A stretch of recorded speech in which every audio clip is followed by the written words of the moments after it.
स्वागत है और मैं हूं आपके साथ त्रिशा। बुलेटिन की शुरुआत करेंगे हिमाचल प्रदेश से जुड़ी कुछ खास खबरों के साथ। बड़ी खबर से बुलेटिन का आगाज करेंगे। बताते विधानसभा में 6 नवनिर्वाचित विधायकों का आज शपथ ग्रहण होगा। आज 6 नवनिर्वाचित विधायकों का शपथ ग्रहण समारोह होगा। शपथ ग्रहण समारोह में इन 6 नवनिर्वाचित विधायकों को शपथ दिलाई जाएगी। उनकी पद और गोपनीयता की शपथ आज विधानसभा अध्यक्ष इन 6 विधायकों को दिलाएंगे।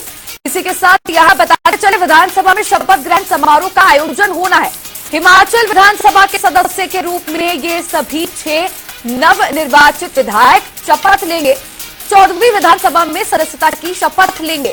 इसी के साथ विधानसभा स्पीकर कुलदीप सिंह पठानिया शपथ दिलाएंगे इन 6 विधायकों को। तो देखिए बड़ी खबर बता रहे हैं आपको हिमाचल प्रदेश से, जहां 27 फरवरी को राज्यसभा चुनाव के दौरान हुई क्रॉस वोटिंग के बाद बाय पोलिंग हुई।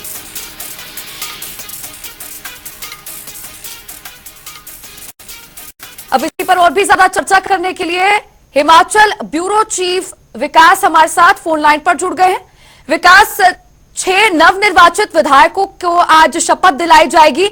विधानसभा अध्यक्ष कुलदीप सिंह पठानिया शपथ दिलाएंगे। राज्यसभा चुनाव के दौरान क्रॉस वोटिंग के बाद आज शपथ ग्रहण समारोह। फिलहाल आयोजन को लेकर क्या पूरी जानकारी? देखिए बिल्कुल, क्योंकि बहुत ही अहम है आज का दिन, क्योंकि जो 6 उपचुनाव हिमाचल प्रदेश में हुए थे उसके बाद ये पहला मौका होगा जब ये सभी के सभी विधायक जो है वो एक साथ होंगे और तमाम राजनीतिक दल, जिनमें 2 मुख्य दल ही हिमाचल प्रदेश में जो है वो आमने सामने देखे गए हैं, कांग्रेस और भाजपा। तो ये दोनों ही दलों के बड़े नेता जो हैं आज आमने सामने होंगे और विधानसभा सचिवालय की तरफ से शपथ ग्रहण समारोह को लेकर अभी तैयारियां पहले ही पूरी कर ली गई हैं। ठीक 11 बजे शपथ ग्रहण समारोह जो है उसका आयोजन होगा, जिसमें नेता प्रतिपक्ष और मुख्यमंत्री समेत तमाम जो कांग्रेस विधायक दल की बात करें या भाजपा विधायक दल की बात करें, तमाम नेता जो है आज मौजूद रहेंगे। देखिए समीकरण बेहद अलग थे। जब 27 फरवरी को राज्यसभा का ये प्रकरण हुआ था, जब चुनाव होना था राज्यसभा का, तो उस समय क्रॉस वोटिंग वहां पर हुई थी। जो कांग्रेस के ही विधायक थे वो भाजपा के प्रत्याशी को जो है उन्होंने वोट दिया और जीत उनकी जो है उसके बाद हुई। उसके बाद से लगातार ये घटनाक्रम जो है, जिसे सियासी संकट का नाम दिया, वो हिमाचल प्रदेश में देखने के लिए मिला। कुछ कांग्रेस के नेता बागी होकर भाजपा में शामिल हुए और उसके बाद से ही लगातार खींचतान जो है वो दोनों ही दलों के बीच में देखने के लिए मिली। आरोप और प्रत्यारोप चला, लेकिन इसी बीच चुनाव हुए। चुनाव में 2 सीटें जो है जिसपे भाजपा की तरफ से टिकट जो है उन कांग्रेस के बागी नेताओं को दिया गया था, वो जीत उन्होंने हासिल की, जिसमें से बड़ा नाम जो है वो धर्मशाला से सुधीर शर्मा और बड़सर विधानसभा क्षेत्र से इंद्रदत्त लखनपाल दोबारा चुनकर जो है वो विधानसभा यहाँ पर पहुंचे हैं। ऐसे में लगातार ये कयास लगाए जा रहे थे कि आरोप चल रहे थे, प्रत्यारोप चल रहे थे, और जो जीतकर विधानसभा पहुंचे हैं दोबारा से दोनों विधायक, ये लगातार ये आरोप लगा रहे हैं कि इनको प्रताड़ित करने का काम जो है मुख्यमंत्री की तरफ से और राज्य सरकार की तरफ से लगातार किया जा रहा है। वहीं दूसरी तरफ राज्य सरकार और मुख्यमंत्री या कांग्रेस पार्टी की अगर बात करें तो इनकी तरफ से ये कहा जा रहा था कि हिमाचल प्रदेश में खरीद फरोख्त की राजनीति जो है वो चल रही है, जिसको सियासी संकट कहा जा रहा है। और ऐसे में सरकार को एक मंशा के तहत जो है, एक रणनीति के तहत जो है वो यहाँ पर गिराने की कोशिश यहाँ पर लगातार की जा रही है। वहीं अब जो 4 कांग्रेस के जो विधानसभा में विधायक जो पहुंचे हैं, जिनकी आज शपथ ग्रहण भी होनी है, उनमें दूसरी महिला जो है वो अनुराधा राणा होंगी, जो कि लाहौल स्पीति से कांग्रेस की प्रत्याशी रही हैं, अब जीतकर जो है विधानसभा पहुंची हैं। सुजानपुर से कैप्टन रंजीत सिंह हैं, गगरेट से राकेश काले जो पूर्व में विधायक रहे हैं। इसके अलावा कुटलैहड़ में पहली बार जीतकर जो है कांग्रेस के टिकट पर विवेक शर्मा की जीत यहाँ पर हुई है। तो आज इन्हीं सभी 6 लोगों का जो है वो आज शपथ ग्रहण समारोह होना है, जिसको लेकर तैयारियां जो है वो यहाँ पर पूरी हो गई हैं। और उसके बाद अभी हाल ही में जो अभी ऐलान हुआ है कि 10 जुलाई को एक और उपचुनाव जो है विधानसभा का होना अभी संभावित है, जिसमें 3 सीटों पर जो है चुनाव यहाँ पर होना है। तो ऐसे में अब सियासी समीकरण जो है वो घटनाक्रम के साथ जुड़ रहे हैं और राजनीति जो है उसकी सरगर्मियां यहाँ पर तेज हो गई हैं। लेकिन आज का दिन कई मायनों में अहम, क्योंकि आज शपथ ग्रहण समारोह जो है वो 6 इन विधायकों का यहाँ पर होना है। जी बिल्कुल विकास, बिल्कुल सही फरमाया आपने। जिस तरह से पहले आप बता रहे थे आरोप प्रत्यारोप का दौर भी लगातार जारी है। एक आरोप और कांग्रेस लगातार बीजेपी पर जो लगाती आ रही है वो ये है कि भारतीय जनता पार्टी के पास खुद के कोई प्रत्याशी ही नहीं है, इसीलिए भारतीय जनता पार्टी ने जो 6 विधायक बागी हुए कांग्रेस से उन्हीं को चुनाव के मैदान में उतार दिया और फिर उसके बाद 2 ही सीटों पर बीजेपी को संतोष करना पड़ा। यही कारण है जो बीजेपी को इतना बड़ा झटका लगा। 6 में से केवल 2 ही सीटें, यह आरोप भी लगातार सुनने में आ रहा है कांग्रेस द्वारा।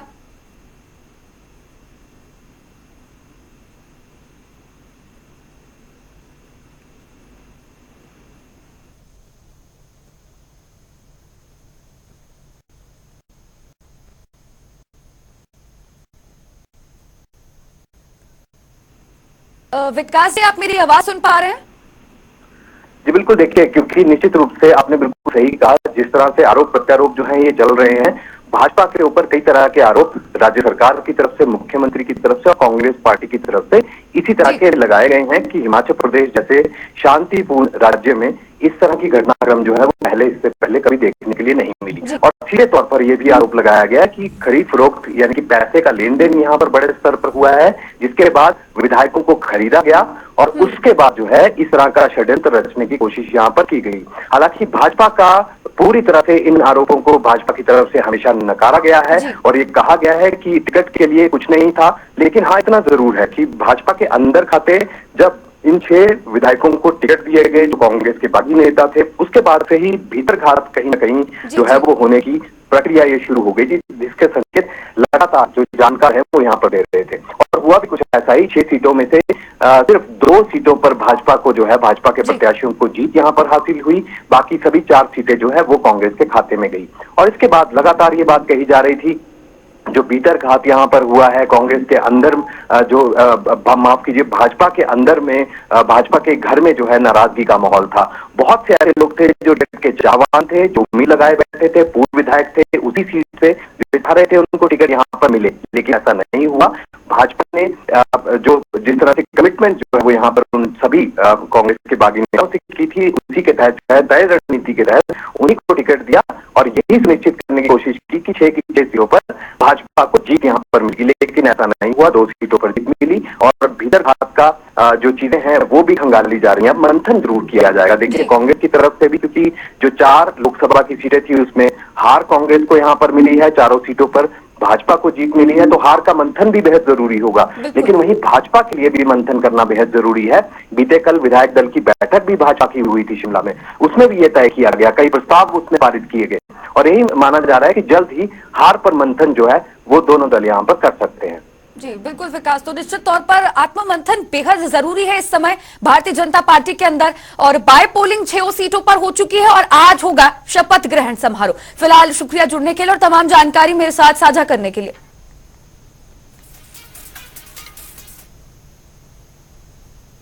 केंद्र में नरेंद्र मोदी ने तीसरी बार प्रधानमंत्री के रूप में शपथ ली है। मोदी सरकार ने कैबिनेट का भी गठन कर दिया है, जिसमें हिमाचल प्रदेश के हमीरपुर संसदीय क्षेत्र से सांसद अनुराग सिंह ठाकुर को मंत्री पद न मिलने पर पूर्व मुख्यमंत्री और अनुराग सिंह ठाकुर के पिता प्रेम कुमार धूमल ने अपनी प्रतिक्रिया दी है।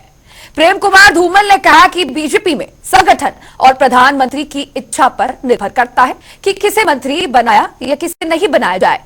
इसके साथ ही प्रेम कुमार धूमल ने मोदी कैबिनेट में शामिल मंत्रियों को बधाई दी है। बहुत प्रसन्नता की बात है, मोदी लगातार तीसरी बार प्रधानमंत्री बने हैं। इससे पहले पंडित नेहरू तीसरी बार बने थे 1962 में, तो तीसरी बार लगातार गैर कांग्रेसी प्रधानमंत्री मोदी का होना सारे संगठन के लिए गौरव की बात है, देश के लिए गौरव की बात। संगठन तय करेगा।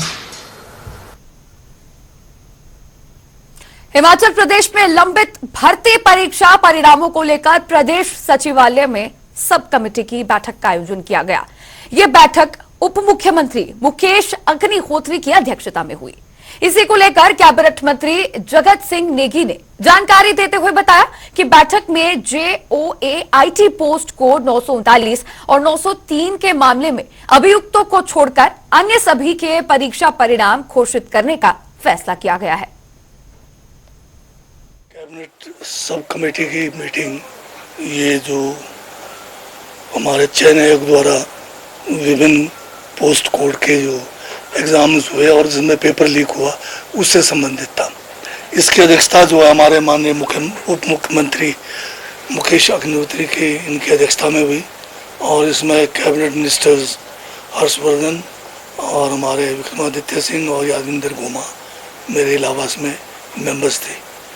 तो इसमें ये फैसला लिया गया कि जो पोस्ट कोड है एक 903 जिसमें 82 पोस्ट है और इसमें जो एफआईआर हुआ और जो इन्वेस्टिगेशन हुआ उसमें केवल 5 एक्यूज्ड जो है इसमें है। तो ये जो है 5 एक्यूज्ड के को छोड़कर बाकी रिजल्ट जो है घोषित किए जाएंगे और उनको जो है चयन किया जाएगा।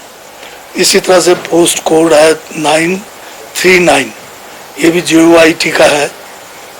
इसमें 295 पोस्ट है और इसमें 11 एक्यूज्ड हैं। तो सिर्फ ये एक्यूज्ड जो 11 है उसके अलावा बाकी का रिजल्ट डिक्लेयर होगा और उनको जो है सिलेक्ट किया जाएगा। बीजेपी के प्रदेश अध्यक्ष राजीव बिंदल ने बड़ा बयान दिया है। उन्होंने प्रदेश के मुख्यमंत्री सुखविंदर सिंह सुक्खू पर आरोप लगाए हैं। उन्होंने कहा कि मुख्यमंत्री ने जानबूझकर निर्दलीय विधायकों के इस्तीफे लटकाए। यही कारण रहा कि लोकसभा चुनाव के साथ इन 3 विधानसभा क्षेत्र में उपचुनाव नहीं हो पाए और अब इन उपचुनावों में करोड़ों रुपए का खर्च होगा। हिमाचल प्रदेश के 3 उपचुनाव पिछले कल डिक्लेयर हुए हैं। ये उपचुनाव और 3 के 3 उपचुनाव हमारे पार्लियामेंट के चुनाव के साथ होने चाहिए थे, परंतु इन 3 माननीय विधायकों ने जो अपना त्याग पत्र दिया उसको कांग्रेस के मुखिया के नाते और प्रदेश के मुखिया के नाते माननीय मुख्यमंत्री जी ने उनको स्वीकार नहीं होने दिया। काश यही जो रेजिग्नेशन है महीना पहले स्वीकार होते तो सारे चुनाव पार्लियामेंट के साथ संपन्न हो जाते और हिमाचल प्रदेश के ऊपर 40-50 करोड़ रुपए का खर्चा जो 3 चुनाव के माध्यम से होने जा रहा है वो ना पड़ता। इस चुनाव में होने वाले व्यय की संपूर्ण जिम्मेवारी माननीय मुख्यमंत्री जी के ऊपर आती है, जिन्होंने इस चुनाव को लटका करके रखा।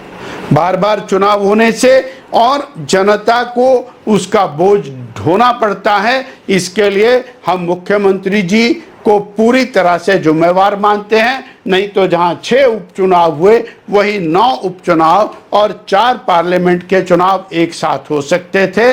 हिमाचल की जनता के साथ मुख्यमंत्री जी ने ये धोखा किया है। भारतीय जनता पार्टी अतिशीघ्र अपनी बैठकें करेगी और केंद्रीय नेतृत्व से हमें जो सूचना आएगी तदनुसार कार्य आगे किया जाएगा। देश में तीसरी बार बीजेपी एनडीए की सरकार बनी है। श्री नरेंद्र भाई मोदी जी ने शपथ ग्रहण किया है। हिमाचल प्रदेश के लिए और देशवासियों के लिए गौरव का विषय है।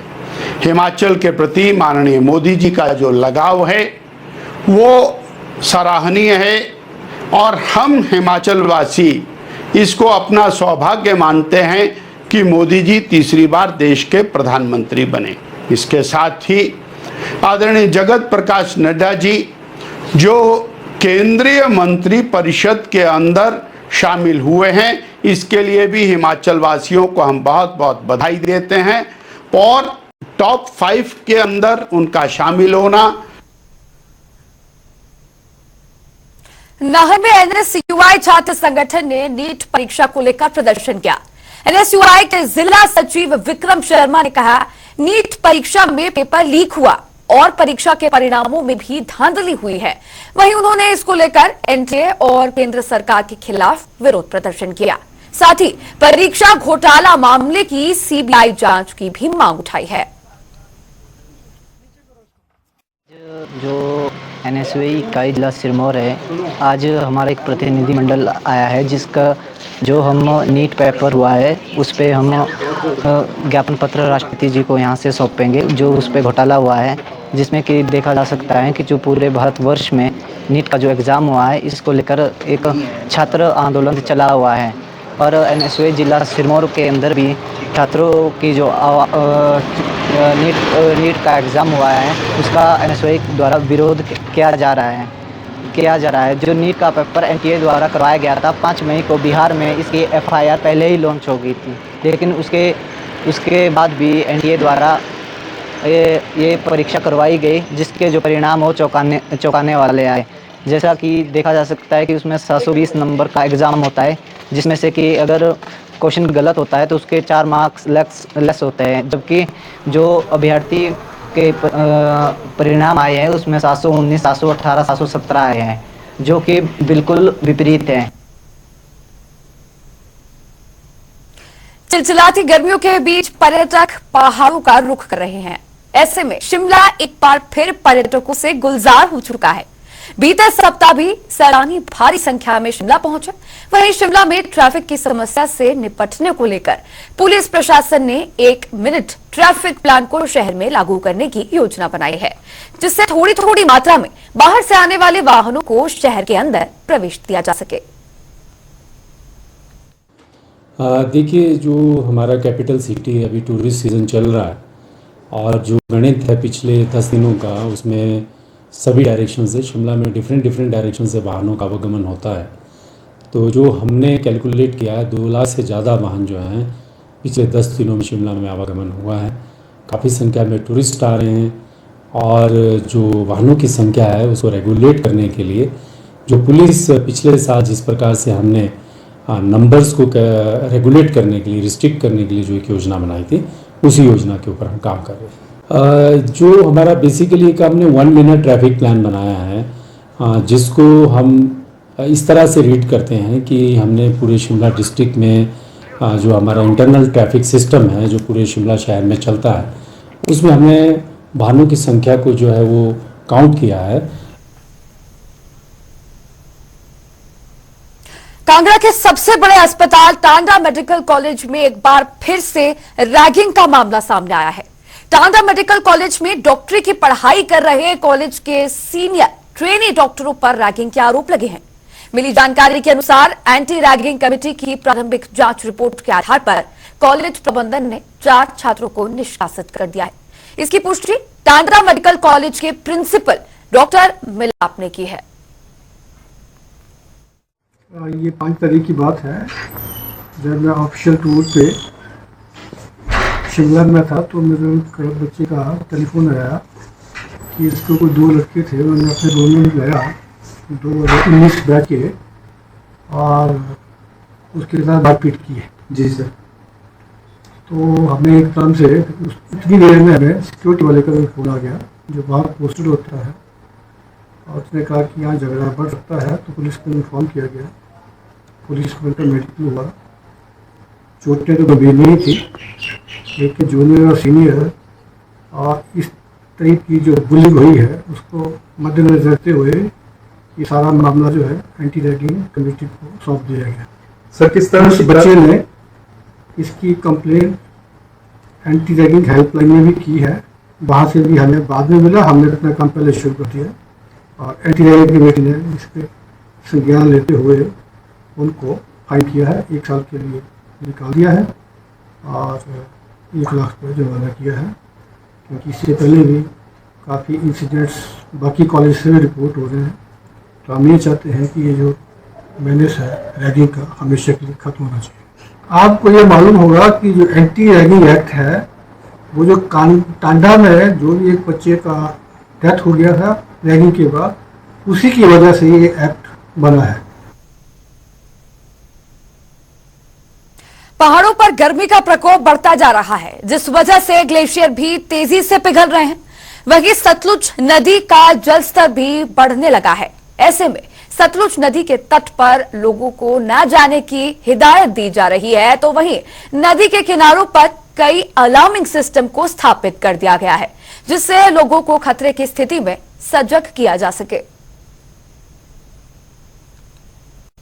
हमारा जो डैम है हिंदुस्तान में बात करें, सबसे पहले हमने अर्ली वार्निंग सिस्टम लगाया, जो आप लोग भी सुनते होंगे। नॉर्मल अनाउंसमेंट भी हम करवाते हैं व्हाट्सएप पर आपको मैसेज आता है। तो जितना भी हो रहा है वो हम लोग कर रहे हैं, और अभी से लेके मेरा तो मानना है कि ये 15 सितंबर तक कम से कम लोगों को नदी के पास नहीं जाना चाहिए।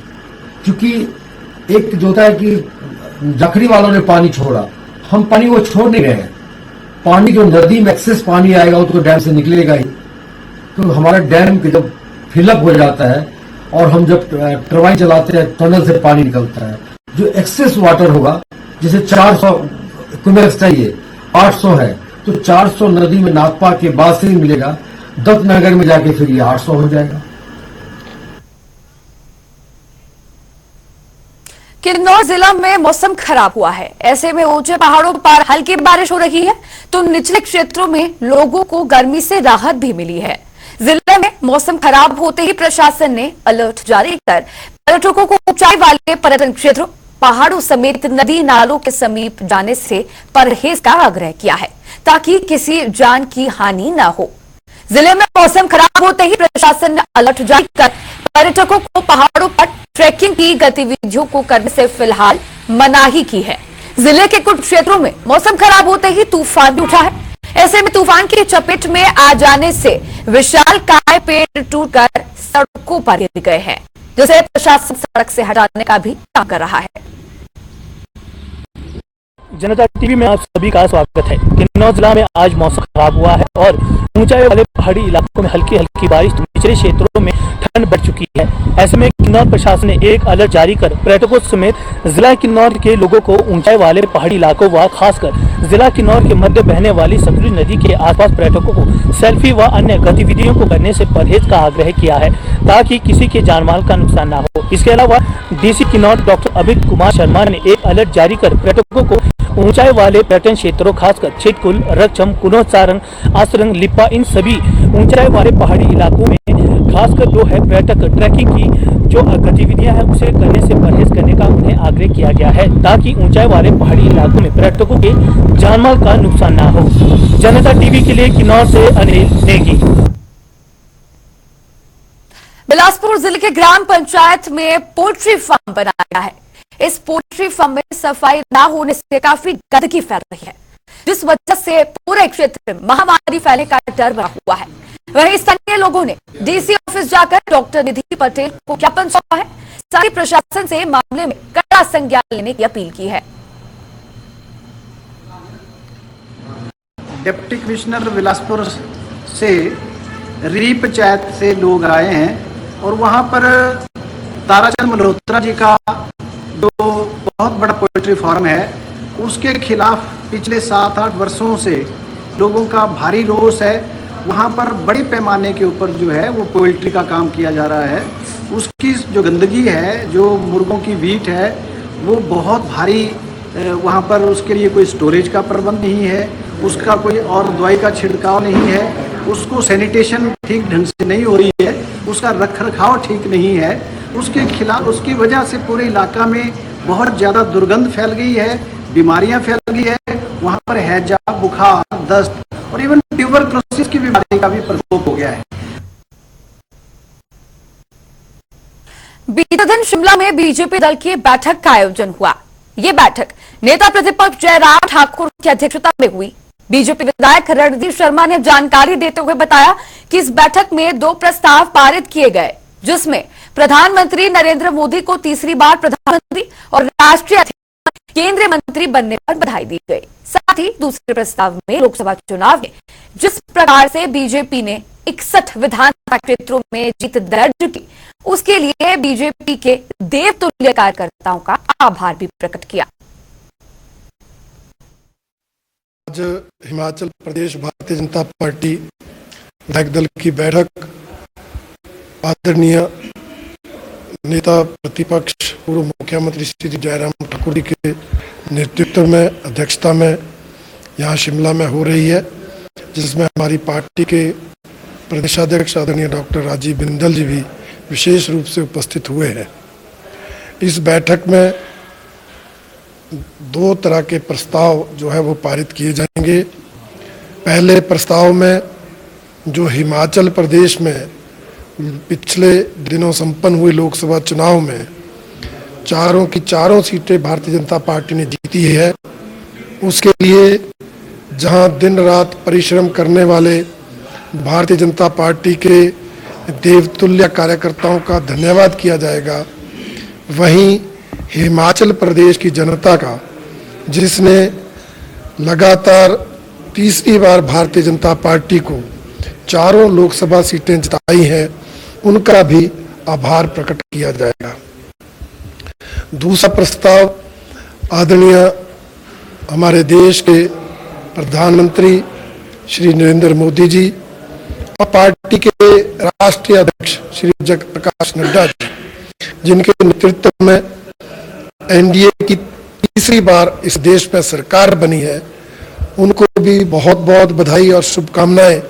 देखिए, ये लोकसभा के चुनाव के पश्चात और जो उपचुनाव हिमाचल प्रदेश में हुए हैं विधानसभा के, उसके बाद पहली बैठक है ये हमारी। स्वाभाविक रूप से चुनाव के बाद मिल रहे हैं तो चुनाव पर चर्चा होगी, आकलन होगा, थोड़ा एनालिसिस होगा, कहाँ कमी रही है, कहाँ ठीक हुआ है। लेकिन मैं इतना मैं जरूर कहना चाहता हूं, जो आप 4 सीटें कांग्रेस की जीतने की बात कर रहे हैं, या मैं इस तरह से इसको कहूं कि हिमाचल प्रदेश में 4 सीटें भारतीय जनता पार्टी ने लोकसभा की जीती, जिसमें से 1 सीट कांग्रेस के पास थी, कांग्रेस से हमने छीनी है मंडी लोकसभा। और 6 उपचुनाव जहां 6 के 6 विधायक कांग्रेस पार्टी के थे, 6 में से 2 हमने छीने हैं, तो हमने तो हासिल ही किया है।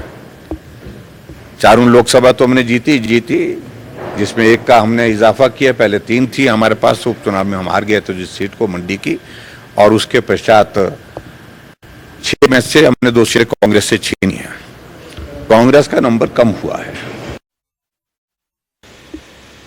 श्रद्धेय नरेंद्र भाई मोदी जी के नेतृत्व में एनडीए भारतीय जनता पार्टी की सरकार देश में तीसरी बार बनी है। उसके लिए और हिमाचल प्रदेश की 4 पार्लियामेंट की सीटें भारतीय जनता पार्टी ने जीती हैं।